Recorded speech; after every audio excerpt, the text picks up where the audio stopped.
مسلم شریف کی جلد 2 باب غزوۃ بدر میں حدیث پاک موجود ہے کہ سید دو عالم صلی اللہ علیہ وسلم جنگ بدر سے پہلے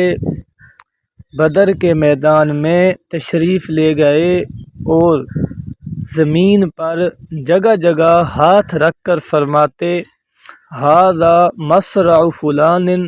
ھذا مصرع فلان،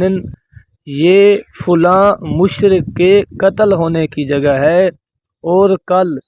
یہاں فلاں مشرک کی لاش ہوگی۔ چنانچہ راوی فرماتے ہیں فما مات احدہم عن موضع رسول اللہ صلی اللہ علیہ وسلم، کہ ویسے ہی ہوا جیسے آپ صلی اللہ علیہ وسلم نے فرمایا تھا، اور ان میں سے کسی نے اس لکیر سے بال برابر بھی تجاوز نہ کیا۔ سامعین کرام، یہ ہے علم غیب مصطفیٰ صلی اللہ علیہ وسلم کے جنگ بدر سے پہلے ہی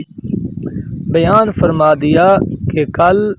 اس کافر نے اس جگہ مرنا ہے، فلاں نے اس جگہ مرنا ہے۔ وما علیہ الا البلاغ المبین۔